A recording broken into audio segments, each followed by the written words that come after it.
Подсознание бәрін жасай алады. Джон Кеха. Ішкі дауыс. Неліктен маған ең жақсы идеялар душ қабылдаған кезде келеді. Альберт Эйнштейн. Сізге мәселелеріңіздің шешу жолдарын көрсетіп, жаңа қызықты перспективалар ашып, және оларды пайдалану керектігін көрсетіп отыратын, сізге көмек керек болған жағдайда жаныңыздан табылатын серіктесіңіз болса, өзіңізді қаншалықты сенімді сезінер едіңіз. Шын мәнінде сіздің ондай серігіңіз бар. Ол сіздің ішкі жан дүниеңізде, ол ішкі дауыс деп аталады. Барлық ұлы адамдар, мейлі олар бизнесмен, спортшы, өнер адамы, немесе мемлекет қайраткері болсын, олар әрқашан ішкі дауысқа құлақ асады. Ішкі даусыңыз тудырған шешімдерді пайдалана білу жетістікке жету жолдарының бірі.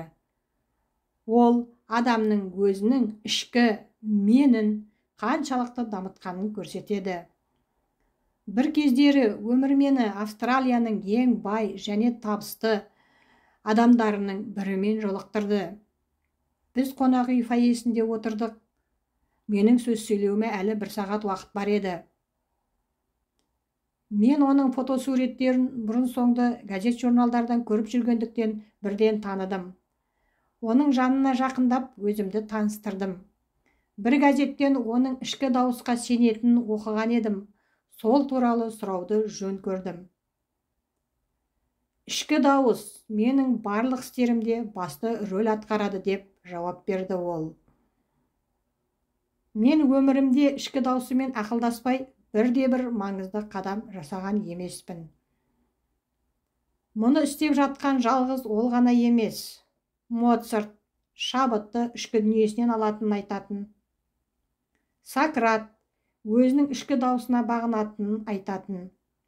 Гарвард бизнес ревьюдің шолушысы Генри Минцберг жоғары лауазымды шенеуніктер мен бизнесмендер арасында сауалнама жүргізді.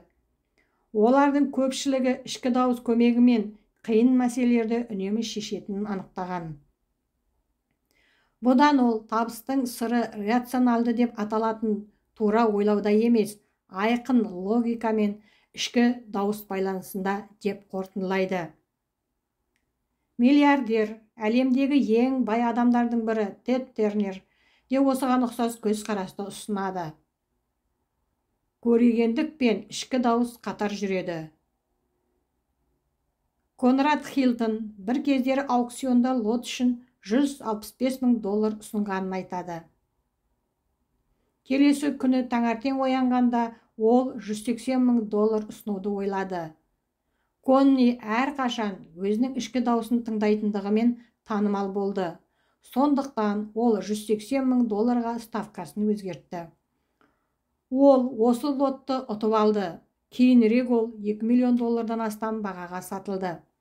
Келесі күні ең жоғары баға $179,000 дейін көтерілді.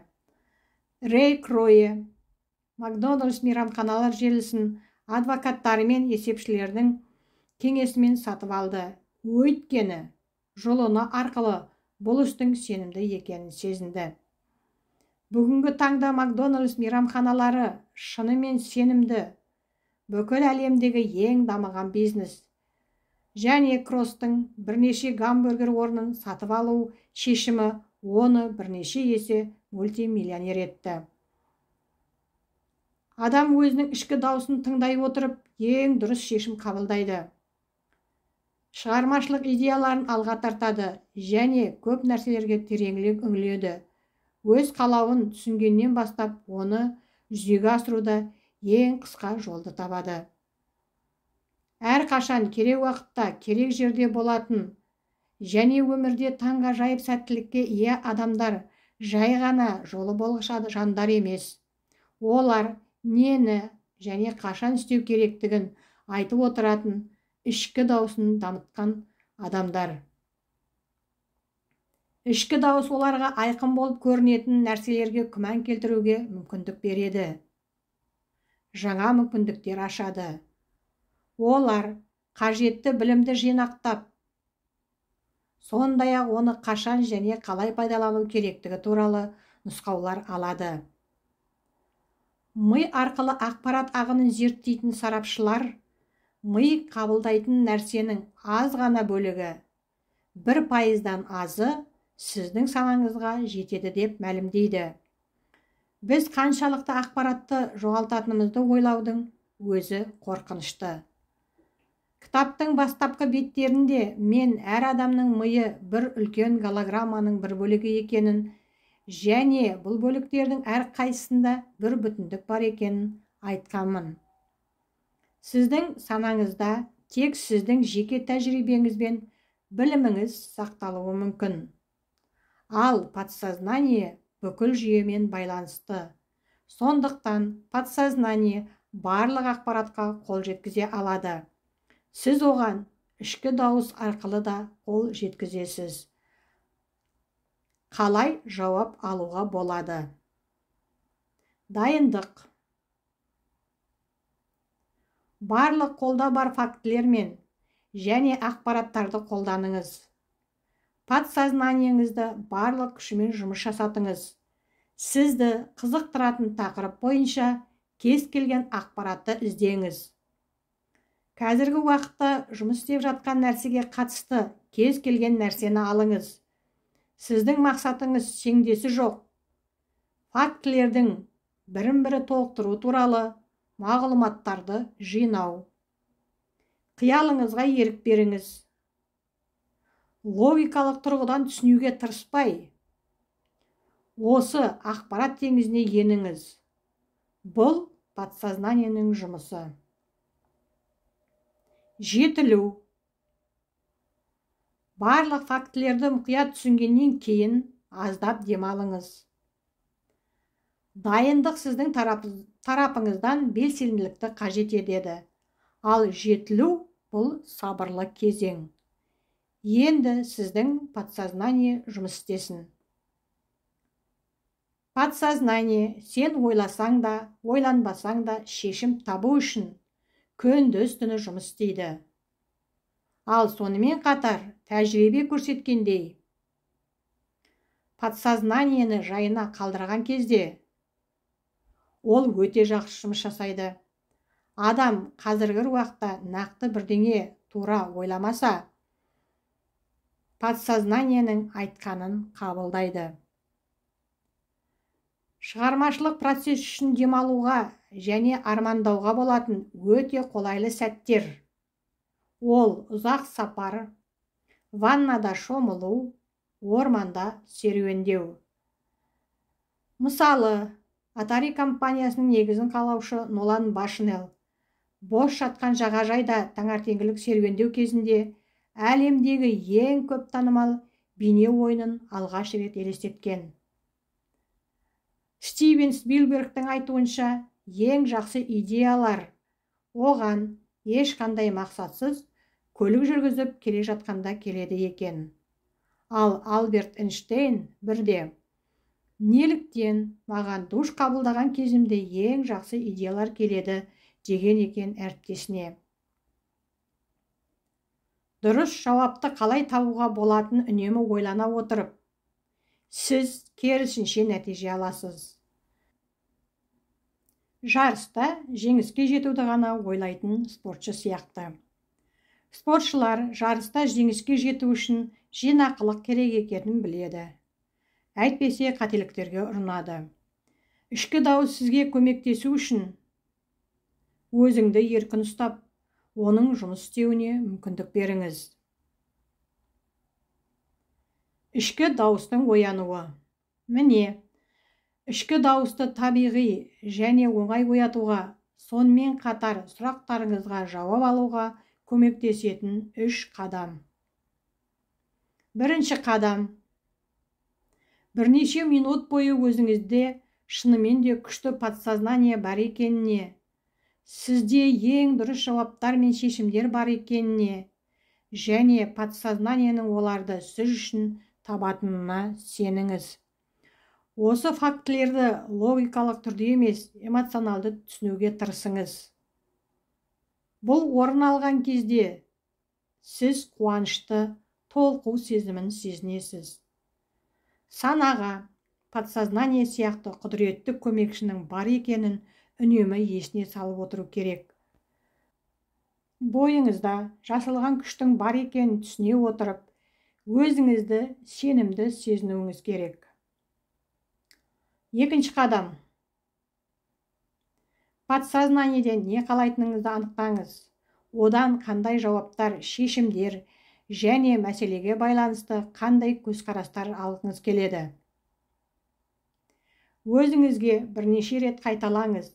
Дәл осы сәтте сіздің подсознание сіз үшін жұмыс істейді. Алатын жауаптарды елестетуге тырыспаңыз. Подсознаниемен еркін сөйлесіңіз. Сіз не істегіңіз келетінін үнемі қайталаңыз. Бірақ оны тап қазір подсознание сіз үшін жұмыс жасап жатқандай құрастырыңыз. Қазір менің подсознанием маған көмектесіп жатыр. Процесс басталғанын сезу үшін бұны ішіңізден кемінде 10 рет қайталаңыз. Үшінші қадам. Өзіңізді еркін ұстаңыз. Сізге дұрыс жауап ашылады деп, миыңызды сенімділікпен толтырыңыз. Есіңізде болсын, сенімділік жай ғана сезім емес, ол энергияның тербелісі. Бұл тербеліс магнит металды өзіне тартатыны сияқты, дұрыс шешімдер мен жауаптарды тартады. Мида дұрыс жауап энергиясының ауытқуы болып жатса да, ал ішкі дауыс табиғи жолмен дұрыс жауапты табады. Дұрыс жауапты тапқан кезде қандай сезімде болатыныңызды елестетіп көріңіз. Толқу, қуаныш, немесе жеңілдік. Дәл қазір осыны сезініңіз, бірақ қатты қобалжымаңыз. Күндіз-түні ішкі дауыс дұрыс жауап береді деп ойлаудың қажеті жоқ. Осы 3 қадамды орындау үшін барлығы 5-10 минут уақыт кетеді. Оларды әр түнде ұйықтар алдында жасаған дұрыс. Ұйқыға кетер уақыт подсознание іске қосудың ең қолайлы уақыты. Ақпарат алу. Алатын жауабыңыз алдын ала ескертусіз немесе сіз күтпеген уақытта миыңызға ой түрінде келуі мүмкін. Бұл Стивен Спилберг сияқты көлік жүргізіп келе жатқанда немесе таңғы ас кезінде болуы мүмкін. Кейде жауап іштен шыққан үнсіз сыбырмен келуі мүмкін. Анда барыңыз, мынаны көріңіз, мына адамға қоңырау шалыңыз және тағы басқа дегендей. Бұл алдын ала ескертулерді тану және ішкі дауысты тыңдау қабілеті бірден пайда болмайды. Бірақ уақыт өте келе сіз оны меңгересіз. Бастапқыда осының бәрі болмай жатса, көңіліңіз бұзылмасын. Ешқашан ешкім үйретпегендіктен көптеген адамдар өздерінің ішкі дауысын қалай пайдалану керектігін білмейді. Сондықтан басында қиыншылыққа тап болсаңыз, таң қалмаңыз. Бұл қабілет жаттығулар кезінде өсіп, күшейетін бұлшықеттер сияқты. Оған тиісті көңіл бөліп, оған бет бұрып, оған сеніп, оның түрткісіне әрекет ету арқылы ішкі даусыңызды дамытасыз. Бірақ алдымен оның бар екеніне сеніп, оны тыңдаудан бастау керек. Сіз құстарды жақсы білетін адаммен орман аралап көрдіңіз бе? Сіз бір құсты ғана көрсеңіз, ол 10 құсты байқайды. Себебі оның көзі қырағы, ол не іздейтінін біледі. Тұрақты жаттығулардың оның есту қабілеті күшейе түскен. Дәл сондай нәрсе ішкі дауыспен де болады. Мұқият бақылаңыз. Ішіңізде не болып жатқанын тыңдаңыз. Бастапқыда ішкі дауыстың сізге айтып жатқанының көпшілігін жіберіп алуыңыз мүмкін. Бірақ көп ұзамай сіз оны естуді үйренесіз. Бұл сіз ойлағаннан әлде қайда оңай. Ол үшін аз ғана тәжірибе мен сенім қажет. Көбінесе ішкі дауыс идеялары бізге түспен келеді. Канаданың тамаша дәрігері доктор Фредерик Бантинг инсулиннің химиялық құрамын түсі арқылы ашты. Ұзақ уақыт бойы таппай келген формуланы ашу үшін қандай қадамдар жасау керектігі туралы түсінде көрді. Тігін машинасын ойлап тапқан Элиас Хоу оның жобасы бойынша көп жылдар бойы жұмыс істеді. Бірақ оны аяқтау үшін ойлап таппай жүрген біраз ұсақ бөлшектер болды. Бір күні ол түсінде жабайы адамдардың оған найза қадап тұрғанын көреді. Әр найзаның ұшында тесігі бар екен. Хоу иненің ұшына көз салу керек деген қатты шешіммен оянды. Бұл кішкене бөлшек тігін машинасын жасаудың кілті болды. Подсознание әр уақытта әртүрлі шешімдер ұсына алады. Бірақ сіз әрқашан ішкі дауыстың ақпараттарын, идеялардың сапасына, сондай-ақ пайда болатын сезімге байланысты сезінесіз. Қуаныш, өзіңе деген сенімділік және керемет сезім. Міне, дәл осы сезімдер ішкі дауыстың идеяларын миыңызда пайда болатын басқа ойлардан ажыратады. Ішкі дауысқа ашылу. Белгілі бір көзқарас пен мінез-құлық ішкі дауыстың дамуына ықпал етеді. Сондықтан оларды жаңғырып отыру қажет. Подсознаниеден не талап еткіңіз келеді және қалағаныңызды алудың көптеген жолдары бар. Ішкі дауыс бар деген фактіні қабылдап және оның күшіне көз жеткізу арқылы сіз оның жұмыс істеуінің алғы шарттарын жасайсыз. Егер сіз ішкі дауыстың күнделікті өмірдің табиғи және пайдалы бөлігі ретінде қарастыруды үйренсеңіз, ол міндетті түрде өзін көрсетеді. Бірақ мен бұл мәселені ешқашан шешпеймін, немесе мен бұл сұрақтың жауабын ешқашан таба алмаймын деген ойларға ішкі дауыс алаңдайтын ештеңе жоқ екенін білдіретін белгі береді. Сіз жай ғана жауап емес, ең жақсы жауапқа лайықтысыз деген позитивті сенім ішкі дауысты позитивті белсенділікке жылжытады.